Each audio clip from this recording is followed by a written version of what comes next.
नमस्ते बच्चों, कैसे हो। हाँ, सभी लोग अपने अपने घरों में बहुत मज़े में होंगे। तो देखो, हमारे अभी टेस्ट हर दिन हम दे रहे हैं। तो बहुत सारे लोगों के अभी भी टेस्ट नहीं मिल रहे हैं, बहुत सारे होमवर्क अभी भी नहीं आ रहे हैं।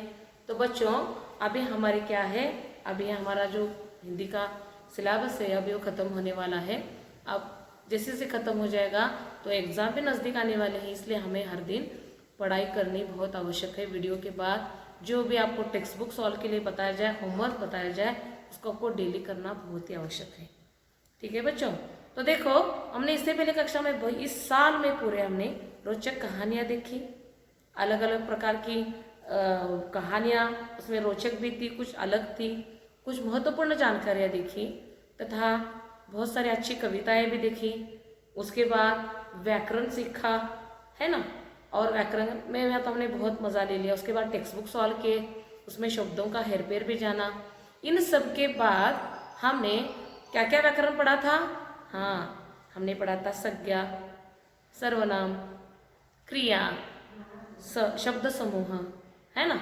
उसके बाद लिंग, वचन, ये सब के साथ भी हमने जाना था, तथा अलग अलग प्राणियों के बारे में भी जाना था, उनकी बोलियों के बारे में भी हमने जाना था।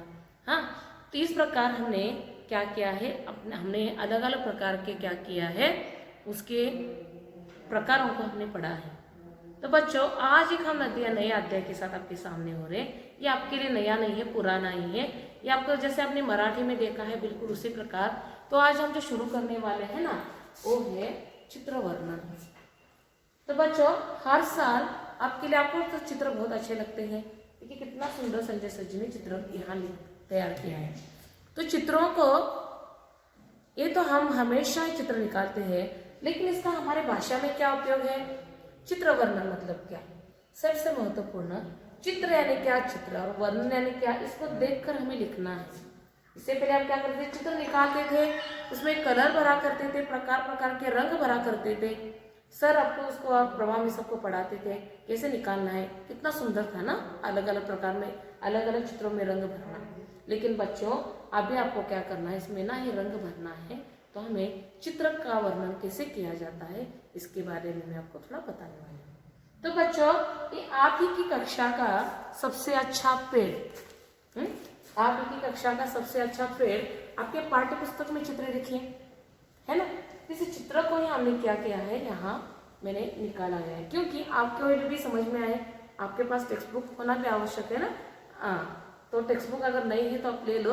इसके माध्यम से हम देखेंगे कि चित्र में हम इसको क्या क्या लिख सकते हैं, और ऐसे परीक्षा में आने पर चित्र वर्णन के लिए हमें क्या लिखना पड़ेगा।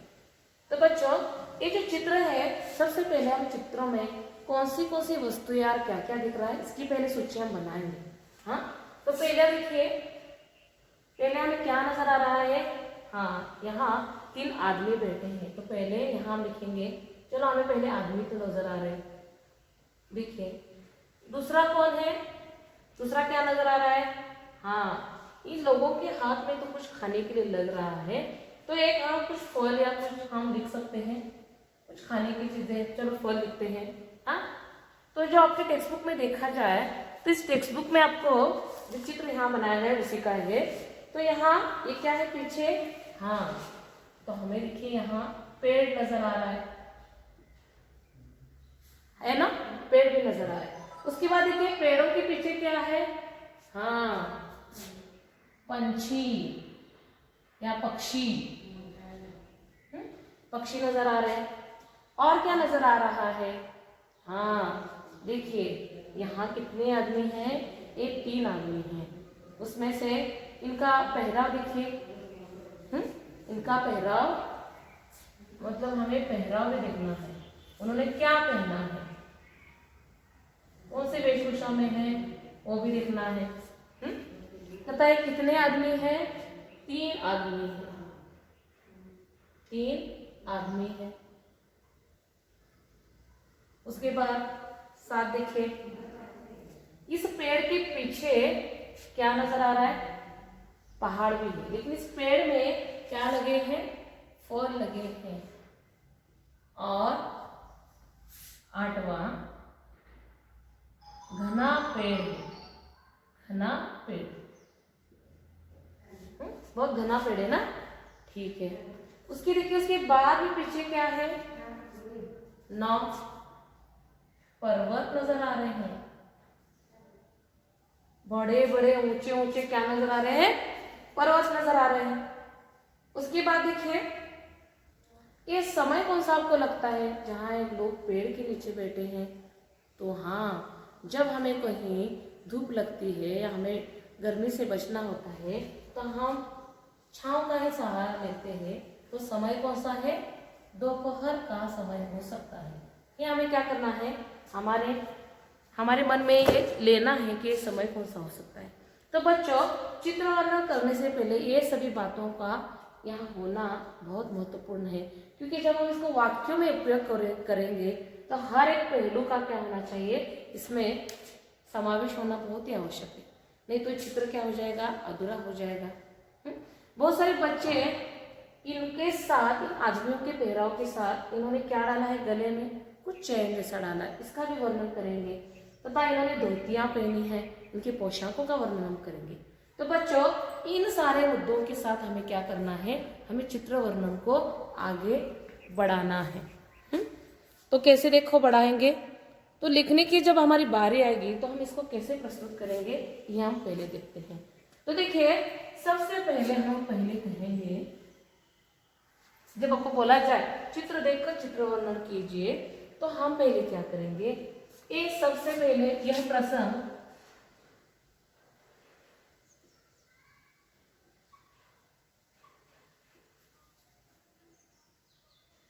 किसी पहाड़ी या खेतों से है, ऐसा समझ आता है ना। हमें भी लगता है ये खेतों से है या कहीं पहाड़ों से लिया गया है, पहाड़ों में बैठे हुए लोग हैं, यहाँ से लिया गया है ये प्रसंग जो दिखाई दे रहा है। तो पहला वाक्य हमारा यही होगा कि यह प्रसंग पहाड़ या खेतों से लिया गया है। इस चित्र में कौन नजर आ रहे हैं, आदमी नजर आ रहे हैं। दूसरा वाक्य क्या होगा, इस चित्र में 3 आदमी नजर आ रहे हैं। 3 आदमी नजर आ रहे हैं, है ना बच्चों। यहाँ 3 ही आदमी हैं जो पेड़ के नीचे भी बैठे हैं और यहाँ आपको 3 आदमी नजर आ रहे। तो ये हमारा हो गया दूसरा वाक्य। तीसरा वाक्य क्या आएगा, देखिए, वह पेड़ के नीचे, यानी हमारा हो गया आदमी, अभी आ गया देखिए पेड़, ये हो गया, वह पेड़ के नीचे, वह पेड़ के नीचे कहाँ बैठे हैं, छांव में बैठे हैं। वह पेड़ के नीचे छांव में बैठे हैं।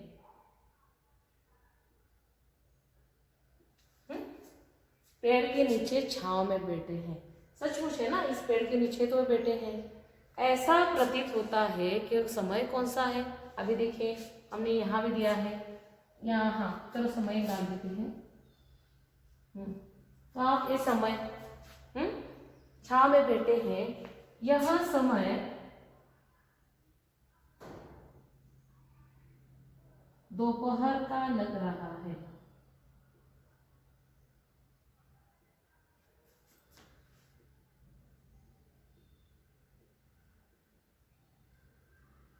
यह समय दोपहर का लग रहा है, इसलिए तो छांव में बैठे हैं ना। वैसे बिना काम के सुबह सुबह कहाँ जाकर हम बैठने वाले हैं, तो शायद दोपहर का समय यहाँ, तो इसलिए बैठे हैं। हाँ, उस पेड़ में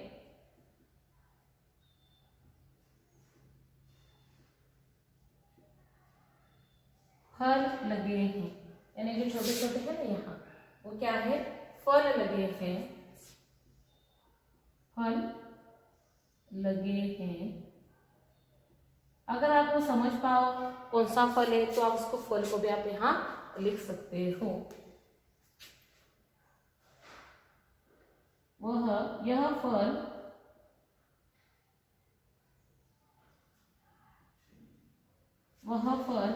आम है।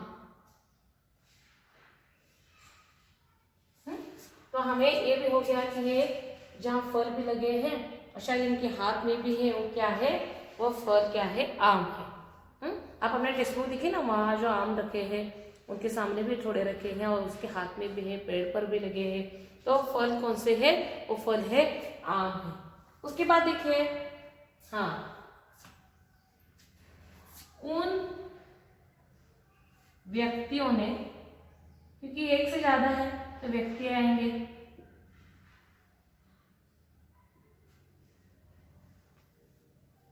अलग प्रकार का पहराव किया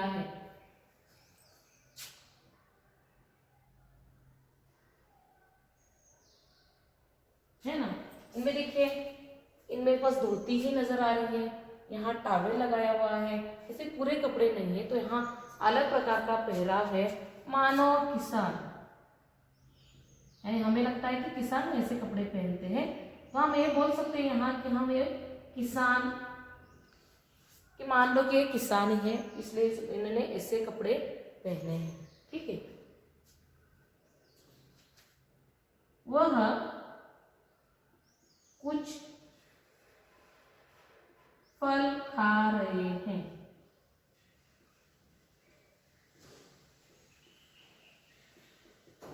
इनके हाथ में भी फल है, तो पेड़ों से लदे हुए कुछ फल लेकर ये भी खा रहे हैं। तो हम लोगों को अपने चित्र वर्णन में इसको भी लिखना बहुत आवश्यक है। तो ये हो गया हमारा पहला पैराग्राफ। तो बच्चों, आपके पास थोड़ा ही समय है, इसको आप क्या करो, झट से इसको स्क्रीनशॉट ले लो या मेरे साथ लिखो, क्योंकि इसके बाद मुझे दूसरा लिखना आवश्यक है। तो कुछ सेकंड का समय है, इसको झट से लिख कर ले लो। यह प्रसंग किसी पहाड़ी या खेतों से है। ऐसा समझ आता है इस चित्र में 3 आदमी नजर आ रहे हैं, वो पेड़ के नीचे छांव में बैठे हैं। यह समय दोपहर का लग रहा है। उस पेड़ में फल लगे हैं, वह फल आम है। उन व्यक्तियों ने अलग प्रकार का पहराव किया है, मानो किसान, वह कुछ फल खा रहे हैं। तो यहाँ तक हमने बहुत सारे चित्र वर्णन को हमने यहाँ दर्शाने की कोशिश की है। ठीक है बच्चों, तो आगे हम चलते हैं नेक्स्ट पैराग्राफ की ओर। ये हो गया हमारा फर्स्ट पैराग्राफ। तो नेक्स्ट पैराग्राफ में हम क्या लिखने वाले हैं?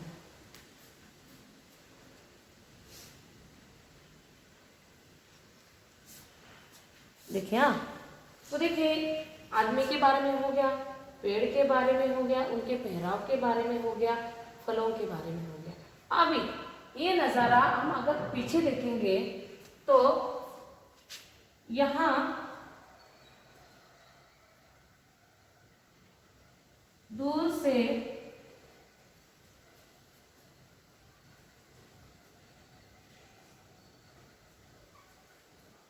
पहाड़ नजर आ रहे हैं।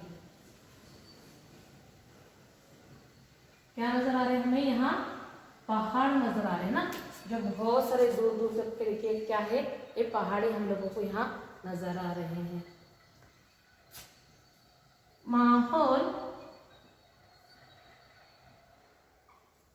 बहुत सुंदर है। माहौल यानी क्या? वातावरण। वातावरण हमें बहुत सुंदर लग रहा है, क्योंकि हम भी पेड़ के नीचे बैठकर खाएंगे तो हमें भी कुछ अलग सा अनुभूति होती है। तो ये माहौल क्या है? बहुत ही हमें सुंदर लग रहा है। तथा आकाश में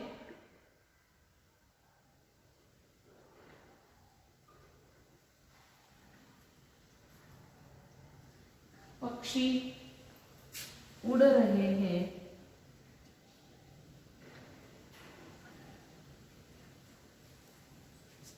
क्या उड़ रहे हैं? आपको भी नजर आ रहा है, आकाश में बहुत सारे पक्षी हैं, वो उड़ रहे हैं। और ये क्या है? लोग वहां बैठे हैं। आकाश में पक्षी उड़ रहे हैं। तो ऐसा प्रतीत होता है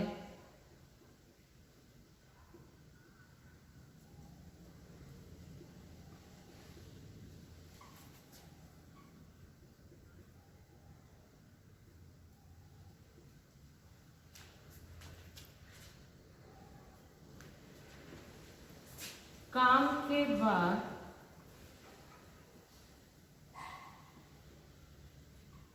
यह व्यक्ति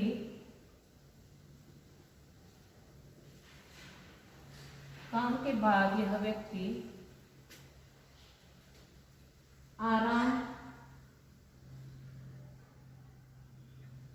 आराम के लिए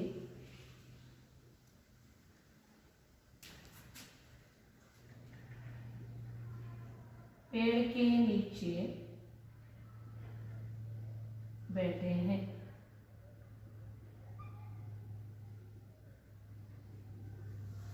हो गया बच्चों। देखिए दूसरे पैराग्राफ में हमने क्या किया। पहले पैराग्राफ में हमने क्या किया, सभी आदमियों का इस पूरे पेड़ का हमने वर्णन किया, पेड़ में लगे हुए फलों का वर्णन किया, इसकी छांव का वर्णन किया, इन लोगों ने पहने हुए कपड़ों का वर्णन किया, इनके हाथ में खाते हुए फल का वर्णन किया। और दूसरे पैराग्राफ में हमने कहा यहाँ दूर से पहाड़ नजर आ रहे हैं, क्योंकि हमने पीछे का भी नजारा यहाँ दृश्य हमने देखा है तो उसको भी लिखना आवश्यक है। तो यहाँ दूर से पहाड़ नजर आ रहे हैं, माहौल बहुत सुंदर लग रहा है, आकाश पे पक्षी क्या कर रहे हैं, उड़ रहे हैं। तो ये सब देखकर हम लोगों को ऐसा लग रहा है, प्रतीत होने लगना कि काम के बाद यह व्यक्ति आराम के लिए पेड़ के नीचे बैठे हैं। तो बच्चों इस प्रकार हमने पूरे चित्र का क्या किया है, अपने तौर पर वर्णन किया है। आप में से बहुत सारे लोगों को इसमें और अलग बातें भी दिख सकती हैं। ये भी दिख सकता है जहाँ वो जमीन पर बैठे हैं वहाँ चारों तरफ हरियाली नजर आ रही है, ये भी आप लिख सकते हो। हाँ, तो जब भी चित्र वर्णन करो इसके मेन बिंदुओं को पहले आपको लिखना आवश्यक है। तथा मैंने जैसे यहाँ इसको निकाला उस प्रकार आप उसको छोटा सा निकाल कर इसको सेंटेंस में आपको क्या करना है, इस्तेमाल करना है। तो इस प्रकार बच्चों चित्र वर्णन इतना मुश्किल नहीं है, लेकिन हमें अगर लिखने की कौशल हमारा अच्छा हो तो हम चित्र वर्णन को बहुत अच्छे से हम इसको लिख पाएंगे। लेकिन इसके लिए आपके पास शब्द भंडार की भी आवश्यकता है। तो बच्चों ये जो चित्र वर्णन है अलग अलग प्रकार से किया जाएगा। ये चित्र इस बार आएगा, अगली बार अगला चित्र आएगा। उस चित्र की महत्वपूर्णता को देखकर हमें चित्रों को अपने वाक्यों में क्या करना है, उसको शब्दों को इस्तेमाल कर उसके वाक्य बनाकर बस एक चित्र किस दृष्टि से आपको दिया है और इसका क्या महत्व है इसको भी लिखना उतना ही महत्वपूर्ण है। ठीक है बच्चों, तो सभी लोगों ने चित्र वर्णन के बारे में आपने समझ लिया होगा। आशा करती हूँ कि चित्र वर्णन एक महत्वपूर्ण हम लोगों के लिए है। तो आप अपने टेक्स्ट बुक में से कोई भी चित्र क्या कर दीजिए, ले लीजिए और उसके ऊपर क्या करना है, आपको चित्र वर्णन करना है। तो आज का ये आप क्या करो, झट से इसको स्क्रीनशॉट ले लो, यहाँ होमवर्क लिखूंगी, कुछ 1-2 सेकंड का आपके पास समय है।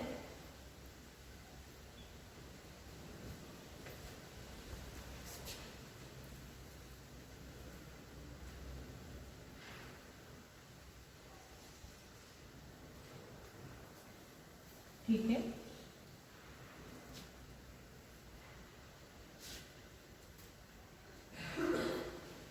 तो बच्चों आज का आपका होमवर्क है कि क्या होमवर्क है, अपने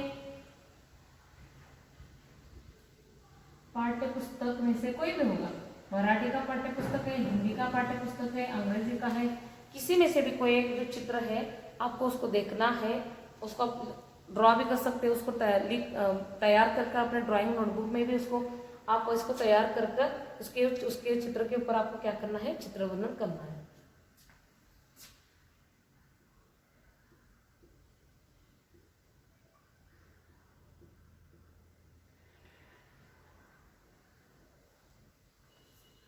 किसी भी चित्र को देख कर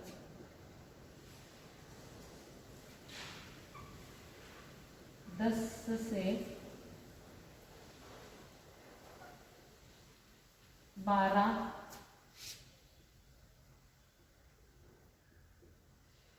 वाक्यों में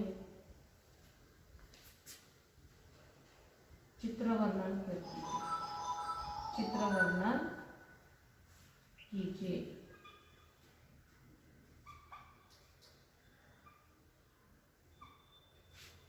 ठीक है, तो बच्चों आपके लिए होमवर्क क्या है, आपने पाठ्य पुस्तक में से किसी भी चित्र को देखकर 10 से 12 वाक्यों में चित्र वर्णन आपको करना है और हमें उसको लिखकर झट से भेजना है। तो आशा करती हूँ बच्चों आप लोगों को चित्र वर्णन बहुत महत्वपूर्ण ये जो बात है आपको समझ में आई होगी। तो अगर हमारे परीक्षा देखा जाए तो परीक्षा में ये सब कुछ आने वाला है, इसलिए बच्चों हमारे जो डेली वीडियोस हैं आपको देखना आवश्यक है, जो होमवर्क हम देते हैं उसको प्रतिदिन करना आवश्यक है। तो बच्चों सब लोगों को चित्र वर्णन के बारे में जो मैंने जानकारी दी थी बहुत अच्छे से समझ में आई होगी। तो आशा करते हैं जो अभी तक हमने जितना पढ़ाया आप सभी लोगों ने उसको अच्छे से ग्रहण किया है, और ये भी आशा करती हूँ कि आने वाले समय में जो भी आप परीक्षाएं देंगे उसमें आप बहुत अच्छे से लिख पाओगे और अपने अच्छे से अंक उसको प्राप्त कर पाओगे। तो बच्चों आपको आगे अपने परीक्षाओं के लिए बहुत सारी शुभकामनाओं के साथ हम क्या करते हैं, इस बार हमारे जो है पाठ्यक्रम या पाठ्य पुस्तक हमारे समाप्त होती है। तो देखिए जल्दी हम हमारी कक्षा में मिलने वाले हैं, कब मिलने वाले हैं उसके बारे में हम बताएंगे। तो आज के लिए बस इतना ही, धन्यवाद।